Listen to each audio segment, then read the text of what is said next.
साहित्य समाधान के मंच से मैं डॉक्टर रीता गौड़ आपका हार्दिक स्वागत करती हूँ, अभिनंदन करती हूँ। दोस्तों, पिछले सत्र में हमने साठोत्तरी काव्य आंदोलन और समकालीन कविता पर बात की थी, उन्हें बहुत अच्छे से समझा था और ये भी समझ लिया था कि जो कविता यात्रा भारतेंदु आधुनिक युग की कविता यात्रा भारतेंदु युग से शुरू हुई, वो द्विवेदी युग, छायावाद, प्रगतिवाद, प्रयोगवाद, नई कविता के बहुत सारे पड़ावों को पार कर साठोत्तर युग में किस तरह हमारे सामने आती है।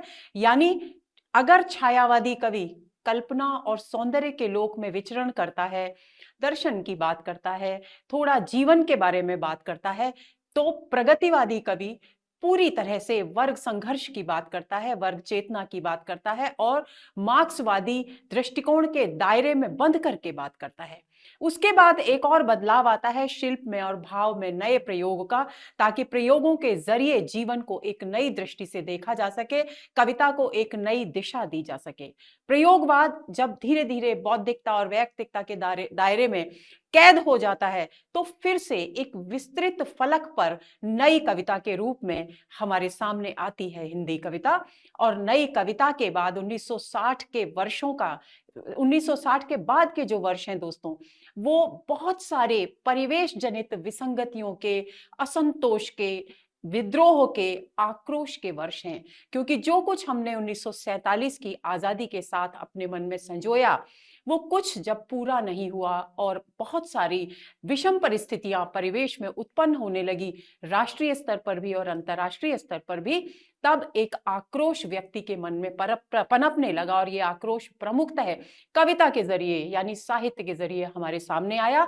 और इसी आक्रोश की छोटी छोटी अभिव्यक्तियां हुई 1960 के बाद के साठोत्तर काव्य आंदोलनों में, और उसके बाद धीरे धीरे कविता ने फिर से एक स्थिर रूप ग्रहण किया, धारण किया और कविता धारा समकालीन कविता के रूप में व्यापक दृष्टिकोण को, व्यापक जीवन दृष्टि को आधार बनाकर आगे विकसित हो चली।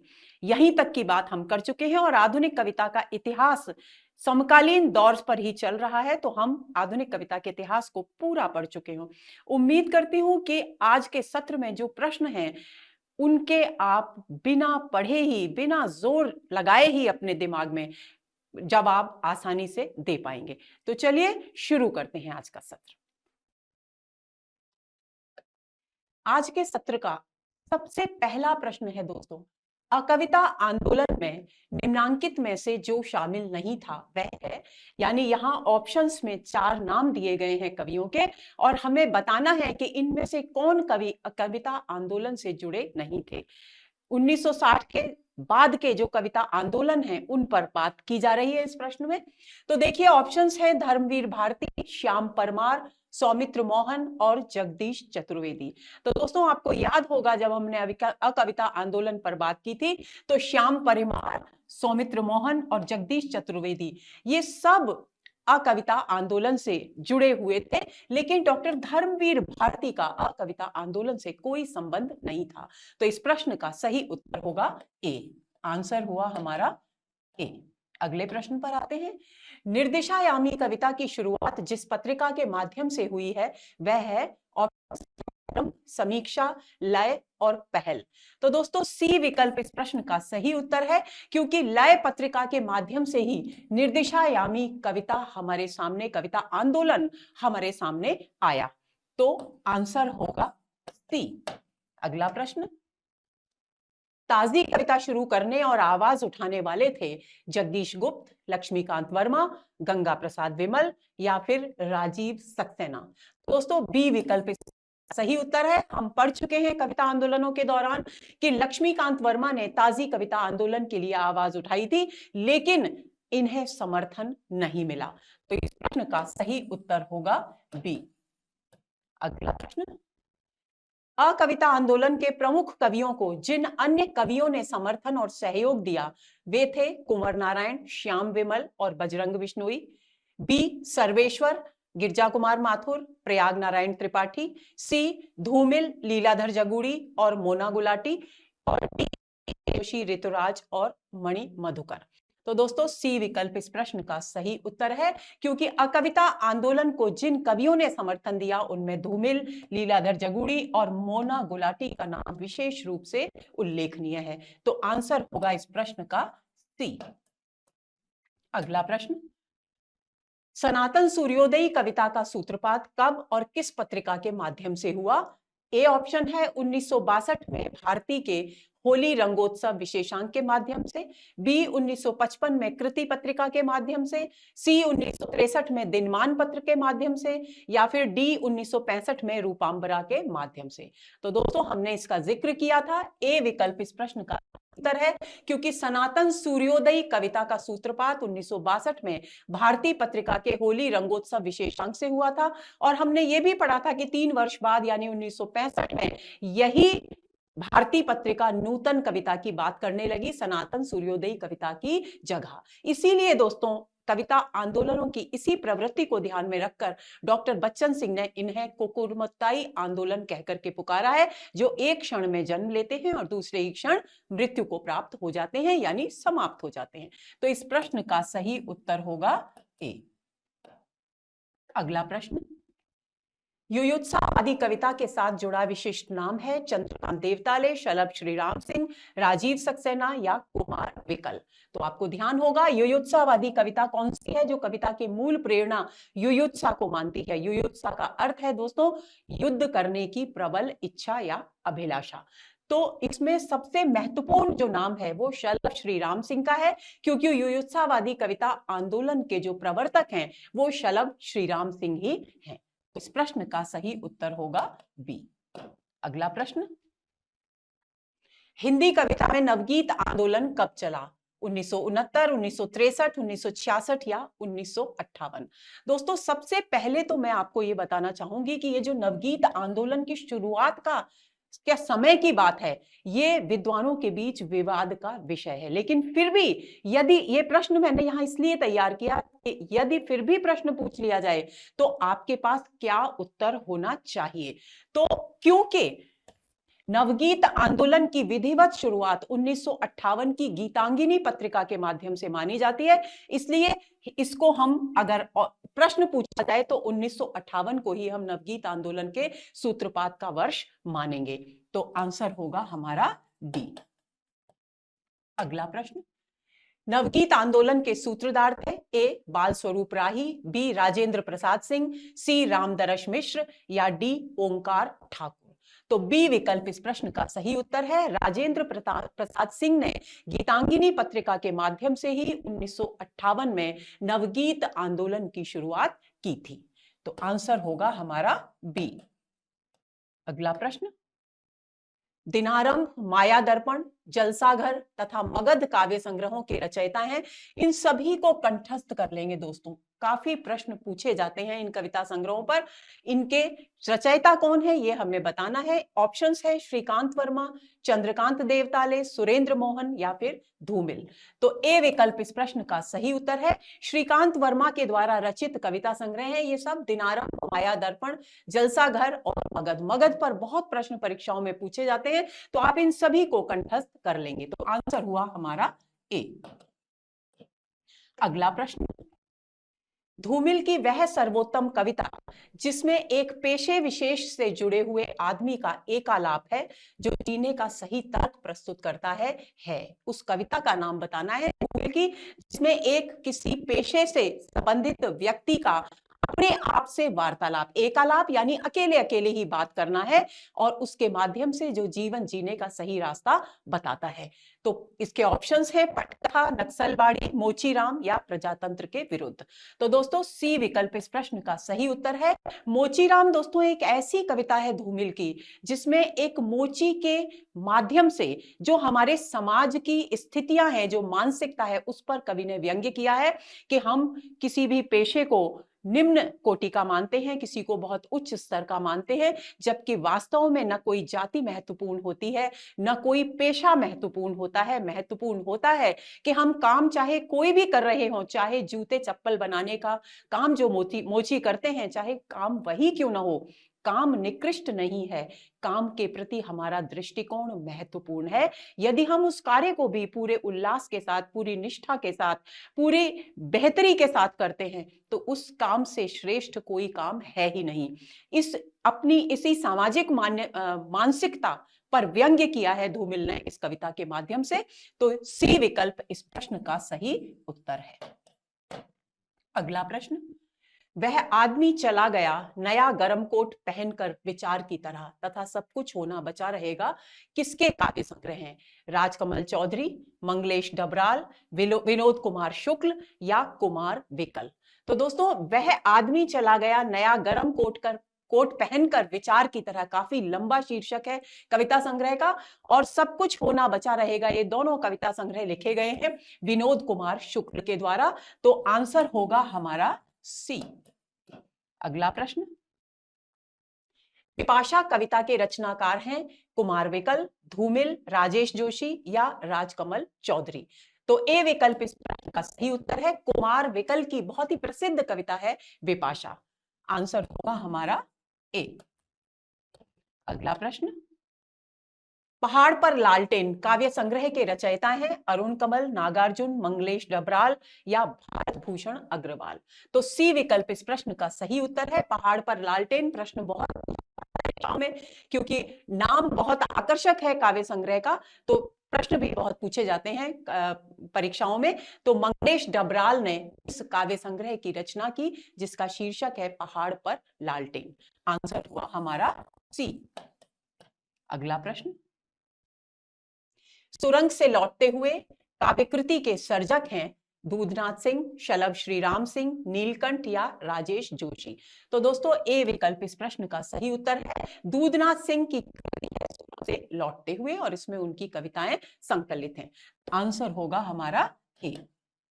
अगला प्रश्न, नवगीत शब्द का प्रयोग पहली बार जिस पत्रिका में हुआ वह थी? ए गीतांगिनी फरवरी 1958, धर्मयोग मार्च 1966, वातायन जुलाई 1963, गीत पत्रिका 1964? तो दोस्तों, इसकी चर्चा हम कर चुके पिछले एक प्रश्न में। गीतांगिनी के फरवरी 1958 के अंक में सबसे पहले नवगीत शब्द का प्रयोग किया था और प्रयोग करने वाले थे राजेंद्र प्रसाद सिंह। तो आंसर होगा हमारा ए। अगला प्रश्न, साये में धूप कवि दुष्यंत कुमार का प्रसिद्ध प्रबंध काव्य है, गीत संग्रह है, खंड काव्य है या गजल संग्रह है? तो दुष्यंत कुमार का गजल संग्रह है साये में धूप। तो डी विकल्प इस प्रश्न का सही उत्तर है। अगला प्रश्न, बहुचर्चित दीर्घ कविता मुक्ति प्रसंग के रचयिता हैं राजकमल चौधरी, विजय देव नारायण शाही, मुक्तिबोध या आलोक धनवा? तो ए विकल्प इस प्रश्न का सही उत्तर है। राजकमल चौधरी की बहुत ही प्रसिद्ध कविता है मुक्ति प्रसंग और ये एक लंबी कविता है। आंसर होगा हमारा ए। अगला प्रश्न, अपनी केवलधार काव्य संग्रह के सर्जक हैं कुमार विकल, राजेश जोशी, अरुण कमल या मंगलेश डबराल? तो सी विकल्प इस प्रश्न का सही उत्तर है। अरुण कमल का कविता संग्रह है अपनी केवलधार और बहुत ही प्रसिद्ध कविता संग्रह है दोस्तों, इसे भूलना नहीं है, इसको भी बार बार परीक्षाओं में पूछा जाता है। तो आंसर होगा सी। अगला प्रश्न, एक दिन बोलेंगे पेड़ काव्य संग्रह के रचनाकार हैं और यह प्रश्न पूछा गया दोस्तों यूपी पीजीटी 2021 में और यूपी टीजीटी 2021 में। ऑप्शंस हैं राजेश जोशी, सौमित्र मोहन, शेखर जोशी या अरुण कमल? तो ए विकल्प इस प्रश्न का सही उत्तर है। राजेश जोशी का कविता संग्रह है एक दिन बोलेंगे पेड़। आंसर है ए।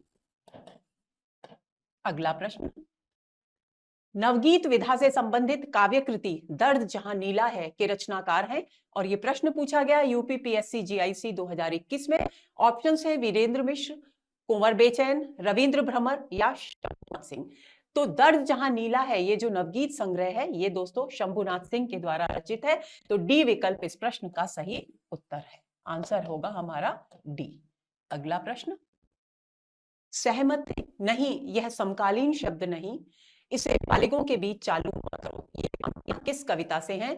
यूजीसी नेट 2020 और 21 दोनों वर्ष ये प्रश्न पूछा गया। ऑप्शंस हैं अकाल दर्शन, नक्सलबाड़ी, रोटी और संसद और मोचीराम। तो दोस्तों बी विकल्प इस प्रश्न का सही उत्तर है। ये पंक्तियां धूमिल की नक्सलबाड़ी कविता से ली गई हैं। तो आंसर होगा हमारा बी। अगला प्रश्न, समकालीन कविता आंदोलन का सूत्रपात किसने किया? डीएसएसबी पीजीटी 2021 में यह प्रश्न पूछा गया।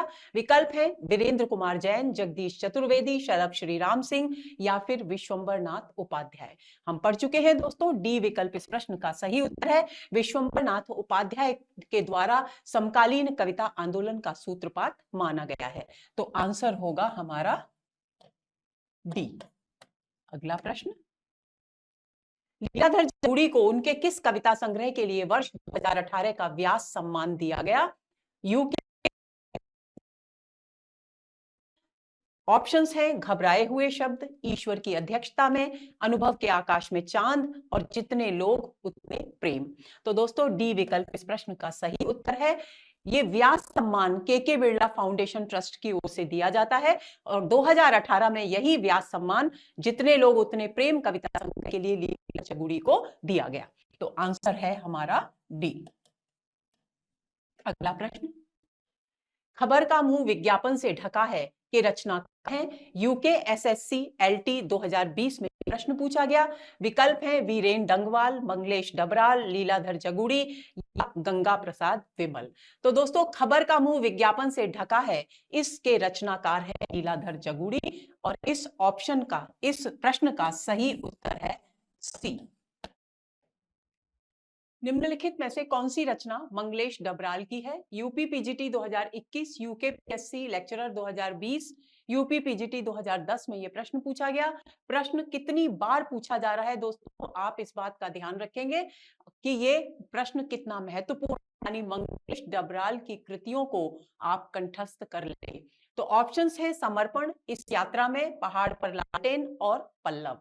तो दोस्तों मंगलेश डबराल की कृति है पहाड़ पर लालटेन, यानी इस प्रश्न का सही उत्तर हुआ सी। पल्लव कृति आप सभी जानते हैं सुमित्रानंदन पंत की है। इस यात्रा में लीलाधर जगूड़ी की कृति है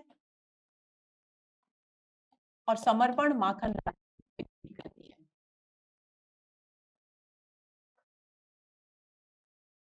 तो इस प्रश्न का सही उत्तर हुआ सी। आगे चलें, निम्न में से मंगलेश डबराल की रचना है? यूकेएसएससी 2020 में यह प्रश्न पूछा गया। ए आवाज भी एक जगह है, बी भूखंड तप रहा है, सी बोधि वृक्ष जलते हुए वन का बसंत। तो दोस्तों आवाज भी एक जगह है, ये मंगलेश डबराल की रचना है। भूखंड तप रहा है, ये चंद्रकांत देवताले की कृति है। बोधि वृक्ष गंगा प्रसाद विमल की कृति है और जलते हुए वन का वसंत दुष्यंत कुमार की कृति है।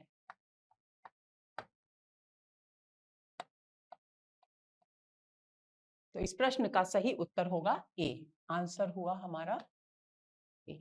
अगला चलो, अगले प्रश्न पर, निम्नलिखित को सुसंगत कीजिए। आरपीएससी असिस्टेंट प्रोफेसर 2020 में यह प्रश्न पूछा गया। यहाँ कवियों के नाम है और यहाँ उनकी रचनाओं के नाम है और हमें इन्हें सुमेलित करना है। इधर कवियों के नाम है ऋतुराज, रामदेव आचार्य, हरीश भादानी और नंद चतुर्वेदी, और इधर रचनाओं के नाम है, यह सब में मामूली नहीं है, और रेगिस्तान से महासागर तक। तो दोस्तों ऋतुराज की कृति का नाम है एक मरण धर्मा और अन्य कविताएं। रामदेव आचार्य की कृति का नाम है रेगिस्तान से महासागर तक। हरीश भादानी की कृति का नाम है रोटी नाम सत है और नंद चतुर्वेदी की रचना है यह समय मामूली नहीं। तो हमारे ऑप्शन का जो सही विकल्प होगा वो होगा ए का चौथा, ए का तीसरा, बी का चौथा, यानी तीसरा, चौथा, दूसरा और पहला। तीसरा, चौथा, दूसरा और पहला। तीसरा, चौथा, दूसरा और पहला, ये विकल्प है डी। तो इस प्रश्न का सही उत्तर हुआ डी। आंसर हुआ हमारा डी। अगला प्रश्न, कविता एवं कवि को सुमेलित कीजिए। आरपीएससी असिस्टेंट प्रोफेसर 2020 में यह प्रश्न भी पूछा गया। इस यात्रा में अपनी केवल धार, दुनिया रोज बनती है, हवाएं चुप नहीं रहती। और यहाँ कवियों के नाम वेणुगोपाल, लीलाधर जगूड़ी, अरुण कमल, आलोक धनवा और एक और कवि यहाँ दिए गए हैं। नहीं है, गलत याद है मुझे। तो इस यात्रा में ये लीलाधर जगूड़ी की कृति है। अपनी केवल धार अरुण कमल की बहुत ही प्रसिद्ध रचना है। दुनिया रोज बनती है, ये रचना है आलोक धनवा की। और हवाएं चुप नहीं रहती, ये है वेणु गोपाल की। तो हमारा सही ऑप्शन होना चाहिए दूसरा, तीसरा, चौथा और पहला। दूसरा, तीसरा, चौथा और पहला। दूसरा, तीसरा, चौथा, ए ऑप्शन इस प्रश्न का सही उत्तर है। आंसर हुआ हमारा ए। अगला प्रश्न, कौन सी रचना अशोक वाजपेयी की नहीं है? आरपीएससी असिस्टेंट प्रोफेसर 2020 में यह प्रश्न पूछा गया। एक पतंग अनंत में, समय देवता, शहर अब भी संभावना है, कहीं नहीं वहीं। कौन सी रचना अशोक वाजपेयी की नहीं है, ये बताना है हमें। तो देखिए, बी विकल्प इस प्रश्न का सही उत्तर है, क्योंकि समय देवता श्री नरेश मेहता की एक लंबी कविता है। ये कविता अशोक वाजपेयी की नहीं है, बाकी तीनों रचनाएं अशोक वाजपेयी की हैं। तो बी विकल्प हमारे प्रश्न का सही उत्तर। अगला प्रश्न, धूमिल की रचनाएं हैं। यूपी पीटी 2016 में यह प्रश्न पूछा गया। ऑप्शन तक कल सुनना मुझे, शहर अब भी संभावना है, एक पतंग अनंत में, महाप्रस्थान और प्रभात पर्व, चांद का मुंह टेढ़ा है और एक साहित्यिक की डायरी। तो दोस्तों, ए विकल्प इस प्रश्न का सही उत्तर है। धूमिल की रचनाओं के नाम है संसद से सड़क तक और कल सुनना मुझे। धूमिल की रचनाओं को तो दोस्तों आप कंठस्थ कर ही लीजिए, क्योंकि बहुत ज्यादा प्रश्न यहाँ पूछे जाते हैं। शहर अब भी संभावना है और एक पतंग अनंत में, इससे जुड़ा हुआ एक प्रश्न अभी अभी हमने हल किया, ये अशोक वाजपेयी की कृतियां हैं। और महाप्रस्थान और प्रभात पर्व ये खंड काव्य हैं नरेश मेहता के। चांद का मुंह टेढ़ा और एक साहित्य की डायरी मुक्तिबोध की कृतियां हैं। तो इस प्रश्न का सही उत्तर होगा ए। अगला प्रश्न, सन 1975 के बाद की कविता को इनमें से क्या नाम दिया गया? यूपी टीजीटी 2016 में यह प्रश्न पूछा गया। ऑप्शन है नई कविता, समकालीन कविता, अकविता या नवगीत। तो 1975 के बाद की कविता को समकालीन कविता कहा गया, क्योंकि 1960 से लेकर 70 और 72 तक के समय को साठोत्तर कविता आंदोलनों की उथल पुथल का वर्ष माना जाता है। तो आंसर हुआ हमारा बी। अगला प्रश्न, सोए पलाश दहकेंगे शीर्षक नवगीत संग्रह के रचनाकार हैं। यूपीपीएससी जीआईसी 2017 में प्रश्न पूछा गया। विकल्प है नचिकेता, शंभुनाथ सिंह, माहेश्वर तिवारी या यश मालवीय। तो ए विकल्प इस प्रश्न का सही उत्तर है। नचिकेता की कृति है सोए पलाश दहकेंगे। तो आंसर हुआ हमारा ए। अगला प्रश्न, कविता घेराव में किसी बौखलाए हुए आदमी का संक्षिप्त एकालाप है। उक्त काव्य पंक्ति के रचयिता हैं और ये प्रश्न पूछा गया जीडीसी असिस्टेंट प्रोफेसर 2017 में। ऑप्शंस है मुक्तिबोध, सुदामा प्रसाद पांडे धूमिल, लीलाधर जगूड़ी या राजकमल चौधरी। तो दोस्तों, धूमिल की पंक्तियां हैं ये कि कविता घेराव में किसी बौखलाए हुए आदमी का संक्षिप्त एकालाप है। तो आंसर हुआ हमारा बी। अगला प्रश्न, निम्नलिखित में से किस कवि को नवगीत के प्रतिष्ठापक के रूप में जाना जाता है? और यह प्रश्न पूछा गया डीएसएसबी पीजीटी 2018 में। ऑप्शंस हैं धूमिल, शंभुनाथ सिंह, नरेंद्र शर्मा या हरिवंश राय बच्चन। तो दोस्तों, बी विकल्प इस प्रश्न का सही उत्तर है। शंभुनाथ सिंह को नवगीत का प्रतिष्ठापक माना जाता है। तो आंसर हुआ बी। अगला प्रश्न, संसद से सड़क तक किसने लिखा है? DSSB PGT 2018, DSSB TGT 2018, UP TGT 2005 में यह प्रश्न पूछा गया। ऑप्शंस है मुक्तिबोध, शंभुनाथ सिंह, सुदामा पांडे या नरेंद्र शर्मा। तो मैंने अभी आपसे कहा था कि धूमिल की कृतियों को बहुत अच्छी तरह कंठस्थ कर लेंगे आप। तो सी विकल्प इस प्रश्न का सही उत्तर है। सुदामा पांडे धूमिल की कृति है संसद से सड़क तक। आंसर हुआ सी। अगला प्रश्न, हिंदी गजल विधा का प्रवर्तक किसे माना जाता है? ये प्रश्न पूछा गया डीएसएसबी पीजीटी 2018 में। ऑप्शंस हैं हरिवंश राय बच्चन, नरेंद्र शर्मा, मलयज या दुष्यंत कुमार। तो दोस्तों डी विकल्प इस प्रश्न का सही उत्तर है। दुष्यंत कुमार को हिंदी गजल विधा का प्रवर्तक माना जाता है, जिनका प्रसिद्ध गजल संग्रह साये में धूप बहुत ही लोकप्रिय हुआ है। तो आंसर होगा इसका डी। अगला प्रश्न, सिर पर जूता पैर में टोपी ने नई कविता को बदनाम किया तो एक संस्कार भी दिया। इस कविता का रचयिता कवि कौन है? डीएसएसबी पीजीटी 2018 में यह प्रश्न पूछा गया। विकल्प है लक्ष्मीकांत वर्मा, रघुवीर सहाय, जगदीश गुप्त या सर्वेश्वर दयाल सक्सेना। तो दोस्तों ए विकल्प इस प्रश्न का सही उत्तर है। लक्ष्मीकांत वर्मा की पंक्तियां हैं ये। आंसर हुआ हमारा ए। अगला प्रश्न, निम्न में से कौन सा सुमेलित नहीं है? एनवीएस पीजीटी 2019 में यह प्रश्न पूछा गया। सन्नाटा भवानी प्रसाद मिश्र, कल सुनना मुझे धूमिल, सात गीत वर्ष धर्मवीर भारती, उतना वह सूरज है शंभुनाथ सिंह। तो दोस्तों सन्नाटा भवानी प्रसाद मिश्र की कृति है, बिल्कुल सही। कल सुनना मुझे धूमिल की है, इसकी भी चर्चा हम पहले कर चुके हैं एक प्रश्न में। सात गीत वर्ष धर्मवीर भारती की रचना है, लेकिन उतना वह सूरज है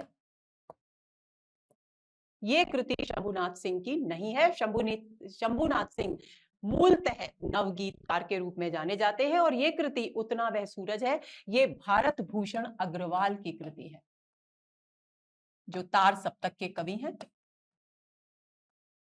तो आंसर हुआ हमारा डी। अगला प्रश्न, निम्नलिखित में से किस कवि का संबंध नवगीत विधा से नहीं है? यूजीसी नेट 2019 में यह प्रश्न पूछा गया। विकल्प है कुमार रविंद्र, गिरधर राठी, वीरेंद्र मिश्र या माहेश्वर तिवारी। तो दोस्तों कुमार रविंद्र, वीरेंद्र मिश्र और माहेश्वर तिवारी, इन तीनों का संबंध नवगीत विधा से है, लेकिन गिरधर राठी का संबंध नवगीत विधा से नहीं है। तो आंसर होगा हमारा बी। अगला प्रश्न, नवगीत दशक 1, 2, 3 के संपादक हैं और यह प्रश्न पूछा गया यूपी पीजीटी 2010 में, यूपी पीएससी डिग्री कॉलेज 2013 में, डीएसएसबी पीजीटी 2018 में, यानी बहुत सारी परीक्षाओं में यह प्रश्न पूछा गया है। नवगीत दशक का ये संपादन है नवगीतों का, ये भाग 1, भाग 2 और भाग 3 तीनों के विषय में प्रश्न पूछा गया है।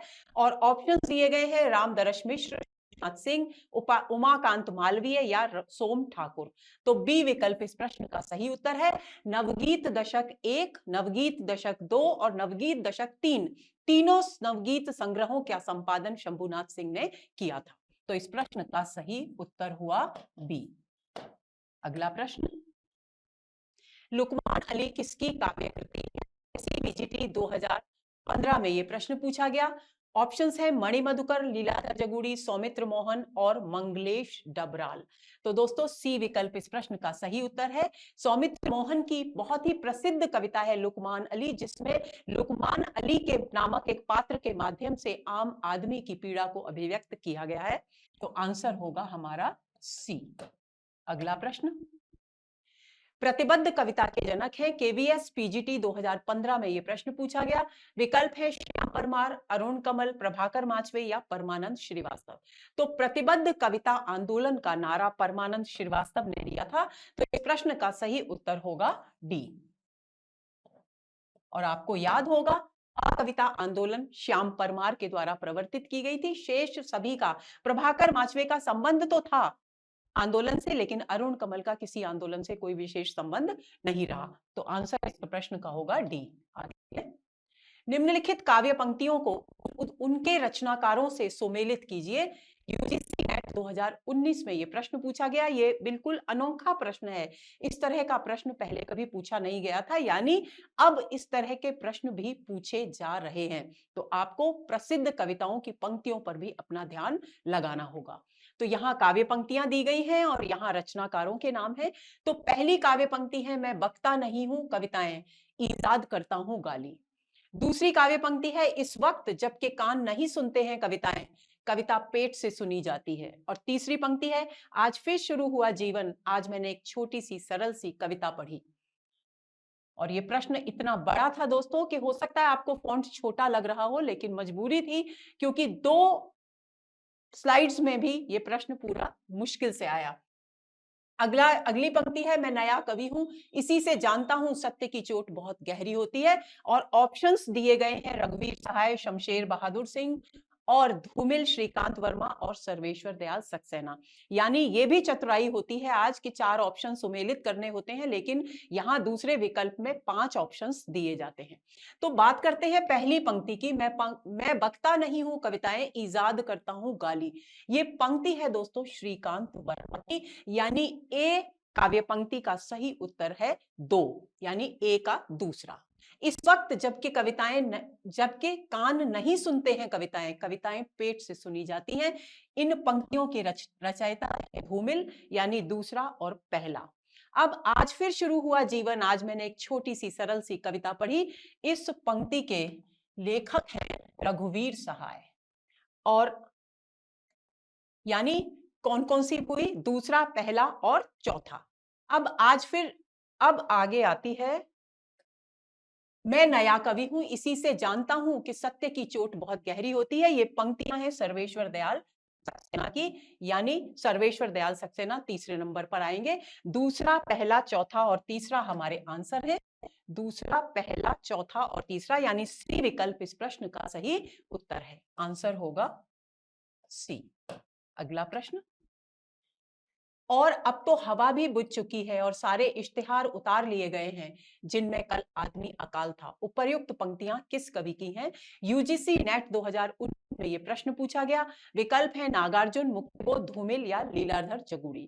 तो दोस्तों सी विकल्प इस प्रश्न का सही उत्तर है। धूमिल की पंक्तियां हैं ये, तो आंसर होगा हमारा सी। अगला प्रश्न, निम्नलिखित काव्य कृतियों को उनके कवियों के साथ सुमेलित कीजिए। यूजीसी नेट 2016 में यह प्रश्न पूछा गया, यानी जो बच्चे नेट की तैयारी कर रहे हैं वो इस बात को ध्यान में रख लें कि काव्य पंक्तियां और कवि सुमेलित किए करवाए जा रहे हैं, और रचनाएं और कवि भी सुमेलित करवाए जा रहे हैं। एक प्रश्न ऐसा भी आ सकता है संभवतः कि साठोत्तर काव्य आंदोलन एक जगह हो और उनके प्रवर्तक दूसरे विकल्प में, और उनके सुमेलन की बात की जाए। तो आप इस तरह के प्रश्नों को भी तैयार करिए। तो इसमें पहली कृति है मुक्ति प्रसंग, दूसरी है खुशबू के शिलालेख, तीसरी है अनुभव के आकाश में चांद और चौथी है रेणुका। और ऑप्शंस हैं लीलाधर जगूड़ी, रामधारी सिंह दिनकर, राजकमल चौधरी, नरेश सक्सेना और भवानी प्रसाद मिश्र। तो दोस्तों मुक्ति प्रसंग जो कृति है वो है राजकमल चौधरी की। एक प्रश्न में हम इसको हल भी कर चुके हैं। खुशबू के शिलालेख बहुत ही प्रसिद्ध रचना है भवानी प्रसाद मिश्र की, उनका कविता संग्रह। अनुभव के आकाश में चांद ये कृति है लीलाधर जगूड़ी की, और रेणुका आप सभी जानते हैं रामधारी सिंह दिनकर की कृति है। यानी उत्तर हमारा हुआ तीसरा और पांचवा, तीसरा पांचवा, अनुभव के आकाश में चांद पहला और दूसरा, तीसरा पांचवा पहला और दूसरा, तीसरा पांचवा पहला और दूसरा, यानी बी विकल्प इस प्रश्न का सही उत्तर है। आंसर होगा बी। अगला प्रश्न, अन्न है मेरे शब्द किस कवि की कृति है? यूजीसी नेट 2012 में यह प्रश्न पूछा गया। ऑप्शंस हैं स्वप्निल श्रीवास्तव, रविंद्र श्रीवास्तव, आलोक श्रीवास्तव, त रह गया है दोस्तों, और डी एकांत श्रीवास्तव। तो दोस्तों अन्न है मेरे शब्द ये कृति है एकांत श्रीवास्तव की, यानी डी विकल्प इस प्रश्न का सही उत्तर है। अगला प्रश्न, नए इलाके में किसकी काव्यकृति है? यूपी टीजीटी 2004 में यह प्रश्न पूछा गया। बोधिसत्व, ऑप्शंस हैं बोधिसत्व, विनोद कुमार शुक्ल, उदय प्रकाश या अरुण कमल। तो नए इलाके में कृति है अरुण कमल की, यानी डी ऑप्शन हमारे इस प्रश्न का सही उत्तर है। आपको ध्यान रखना है अरुण कमल की एक कृति पर भी हम पहले चर्चा कर चुके हैं एक प्रश्न में, अपनी केवल धार, और दूसरी महत्वपूर्ण कृति है नए इलाके में। दोनों को आप कंठस्थ कर लेंगे, इस प्रश्न का सही उत्तर होगा डी। आगे चलें, मगध कविता संग्रह के रचयिता हैं यूपी टीजीटी 2004 में यह प्रश्न पूछा गया। ऑप्शंस हैं अशोक वाजपेयी, श्रीकांत वर्मा, मोहन राकेश या रघुवीर सहाय। तो बी विकल्प इस प्रश्न का सही उत्तर है। श्रीकांत वर्मा का कविता संग्रह है मगध, इस प्रश्न का सही उत्तर होगा बी। मैं आपसे कह चुकी हूं कि मगध पर बहुत ज्यादा प्रश्न पूछे जाते हैं, तो आप श्रीकांत वर्मा के सभी कविता संग्रहों को कंठस्थ कर लेंगे। आगे चलें, निम्नलिखित में से कौन नवगीत के प्रसिद्ध उन्नायक कवि हैं? ये प्रश्न पूछा गया यूपी टीजीटी 2001 में। ऑप्शंस है वीरेंद्र मिश्र, दुष्यंत कुमार, भवानी मिश्र या सर्वेश्वर दयाल सक्सेना। तो दोस्तों ए विकल्प इस प्रश्न का सही उत्तर है। वीरेंद्र मिश्र नवगीत विधा के प्रसिद्ध उन्नायक माने जाते हैं। तो इस प्रश्न का सही उत्तर होगा ए। आगे चलें। भय भी शक्ति देता है काव्य संग्रह है। उत्तराखंड असिस्टेंट प्रोफेसर 2017 में यह प्रश्न पूछा गया। विकल्प है नरेंद्र मोहन, उदय प्रकाश, जानकी वल्लभ शास्त्री या लीलाधर जगूड़ी। तो दोस्तों डी विकल्प इस प्रश्न का सही उत्तर है।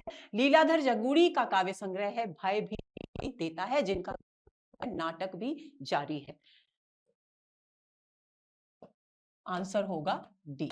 अगला प्रश्न, नाटक जारी है काव्य संग्रह के है। यूजीसी नेट 2017 में ये प्रश्न पूछा गया। अभी अभी मैंने ये कहा आपसे, श्रीकांत वर्मा, चंद्रकांत देवताले, धूमिल या लीलाधर जगूड़ी। तो जाहिर सी बात है दोस्तों डी विकल्प इस प्रश्न का सही उत्तर है। लीलाधर जगूड़ी की बहुत ही प्रसिद्ध काव्य कृति है नाटक जारी है। तो आंसर होगा हमारा डी। अगला प्रश्न, न कोई छोटा है न बड़ा है, मेरे लिए हर आदमी एक जोड़ी जूता है, किसकी रचना है? एमपी असिस्टेंट प्रोफेसर 2017 में यह प्रश्न पूछा गया। धूमिल, त्रिलोचन, सर्वेश्वर दयाल सक्सेना, मुक्तिबोध। तो दोस्तों ए विकल्प इस प्रश्न का सही उत्तर है। धूमिल की कविता की पंक्ति है ये कि न कोई छोटा है न बड़ा है, मेरे लिए हर आदमी एक जोड़ी जूता है। तो आंसर होगा इस प्रश्न का ए।